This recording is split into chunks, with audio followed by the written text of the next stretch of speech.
everybody. Goblin Taco's back with another movie talk. I didn't do one last week, but I'm back on it. So this is my last Italian version. So today I'm doing two different ones together, two different directors. And because I don't have that many movies by them, so I only have three in all. But the first guy is Umberto Lenzi. I think that's his name. And he does a lot of really out there kind of controversial movies. And this was like one of his very first cannibal movies. Back in the 70s, they had a bunch of cannibal type movies. And a lot of people know Cannibal Holocaust. And he did this one called Sacrifice.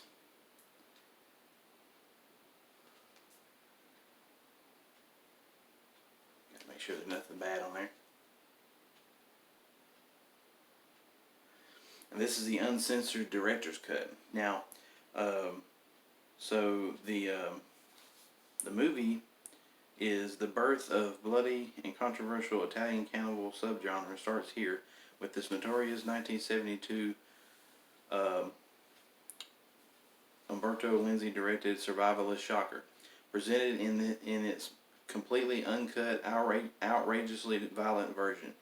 Sacrifice, aka The Man from Deep River or Deep River Savages, stars Euro legend Ivan Rasimov, who was in Mario Bava's Shock and Roberto Bava's Blade of the Ripper.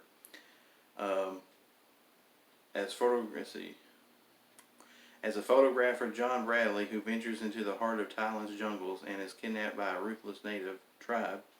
As Bradley fights for his life, he eventually catches the eye of the chief's daughter, the beautiful Mimi Lay, who also appears in Lenzi's 1980 Gut Muncher, Eaten Alive.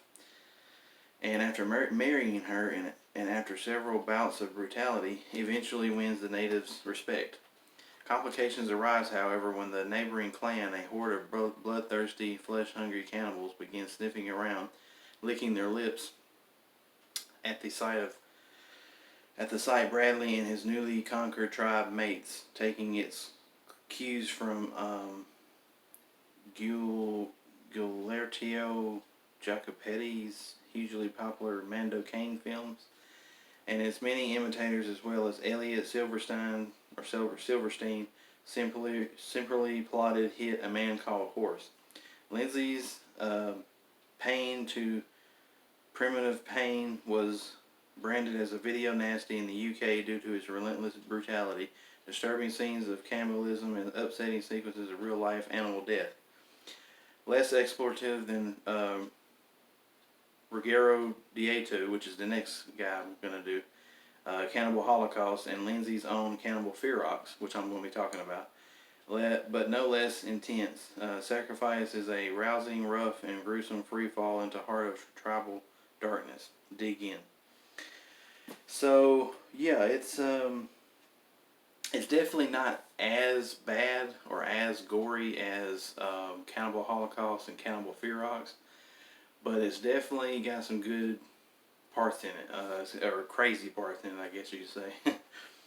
But it's the story is actually pretty good. It wasn't bad, but it's one to definitely check out. I don't think there was anything special with the box. Well,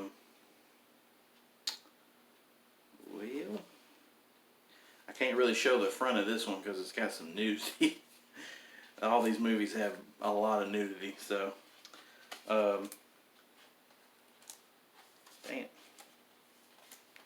But anyway, pretty good movie if you want to check it out. So now we're going to go on to, oh, I forgot. Umberto Lenzi also made quite a few good movies.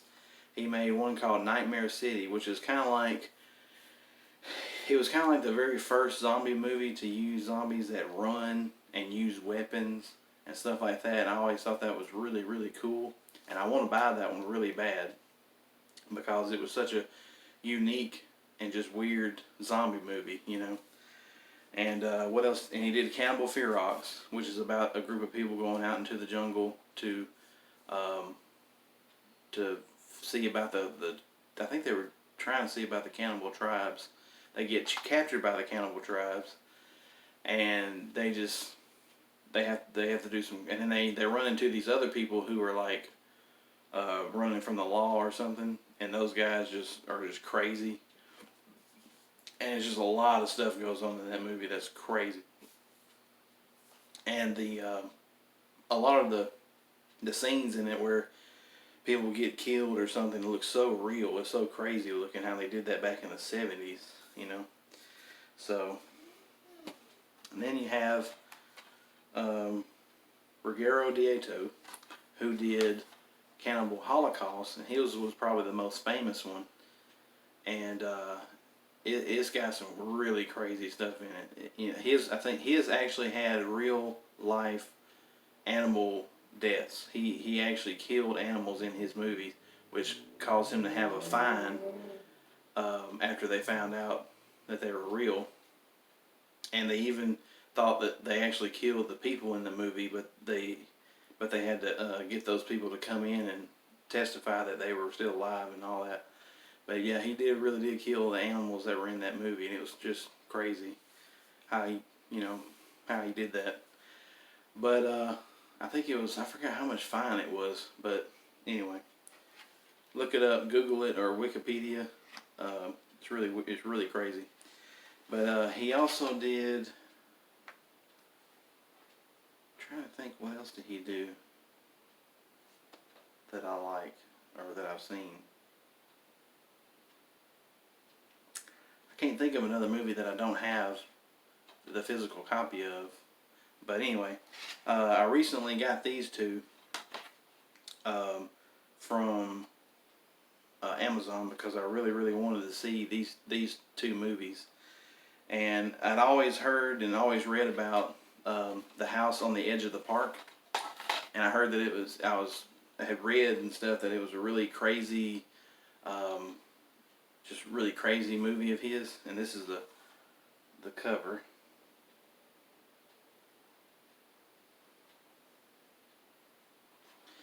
I can't really show you the back because it has nudity. Of course, all these Shameless Edition Blu-rays or DVDs have a lot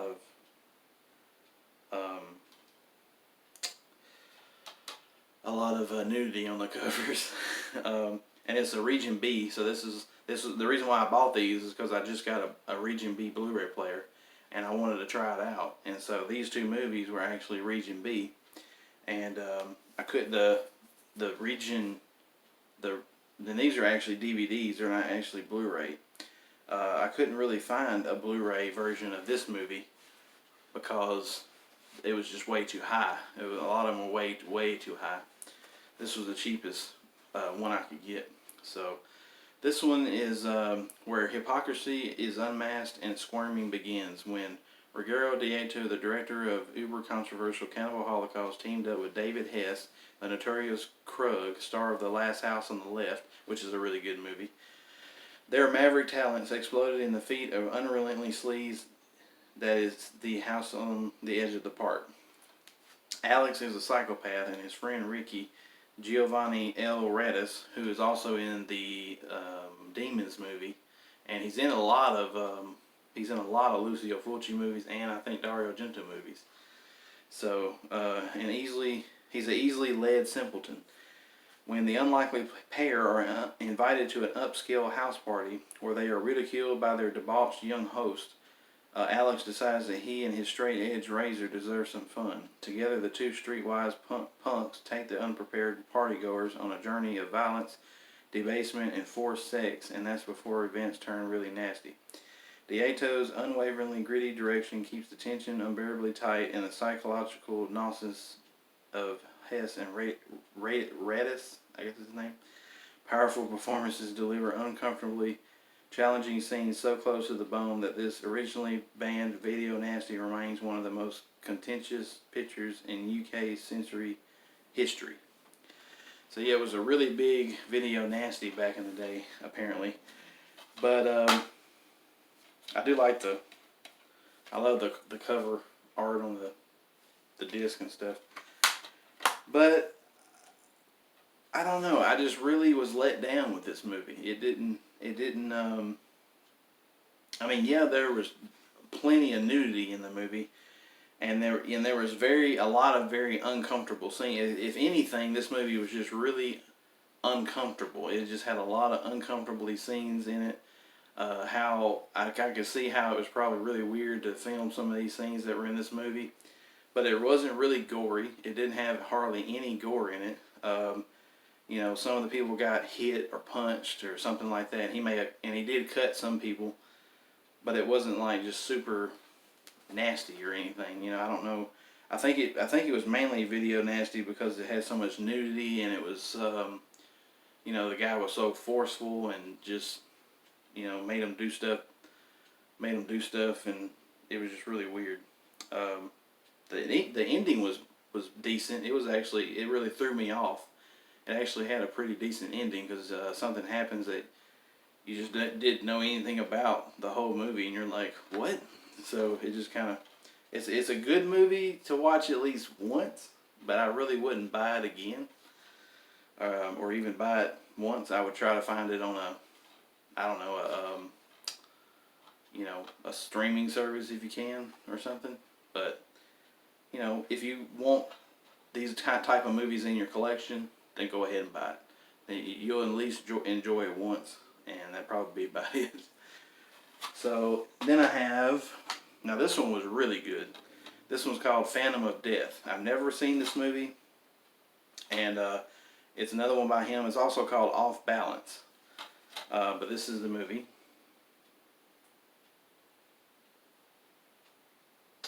I can't show you the back because it has nudity on it, of course. But it's called Phantom of Death. It has Michael York and Donald Pleasance. Now you think that's a weird combination of people put in a movie, and it kind of is, but it actually works. So a virtuoso maniac takes his final bow.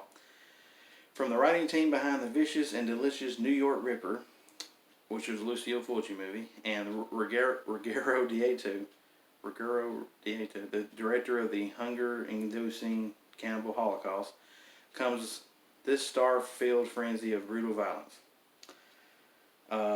Michael York stars as a piano virtuoso, Robert Demici, who suddenly contracts a devastating disease that ages him rapidly. With death closing in fast, a decaying Robert abandons tinkling the ivories to instead embark on a vicious slaughter upon anyone who finds out about his impending gruesome fate. Closing in fast and try to end this run of violence is police inspector Datey, yep, played by the seasoned psychopath chasing Donald Pleasance. Will he solve the mystery? Not before you've enjoyed a long and lingering symphony of sublime, gory set pieces. Let's see, who else was in this? I thought there was somebody else that I recognized in this movie. I don't remember who it was. Anyway, so Michael York is really good in this movie. He's always been a good actor, especially in Logan's Run. I love that movie. That's one I need to buy too. And of course, Donald Pleasance. I'll watch anything with Donald Pleasance, and that man could make a movie about shoveling dog crap, and I'll probably watch it. I don't know. But anyway, so yeah, he's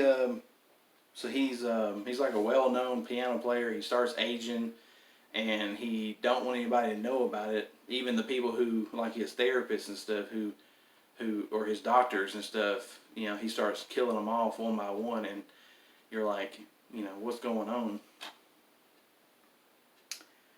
So, and so they're trying to figure out, who it is that's doing it, and it just really is. And the ending was a little of a letdown, but the rest of the movie is pretty good. It's a good steady pace. There's no, other than the house on the edge of the park, seemed like it was really slow. It was just really slow. This one, it keeps you into it the whole time. You know, the kill scenes are really creative, or they're well done for back for this year. Let's see, in '88. So you know, it's not like super gory. You know, it's got some scenes in it that are just kind of like pretty good graphics. You know, special effects. So this is definitely a good one to watch, and definitely want to get in your collection. So anyway, that's the end of that one. I put those two together because I didn't have that many movies by them. So I hope y'all enjoy that, and I'll try to get some gaming videos hopefully in this weekend. So thank y'all.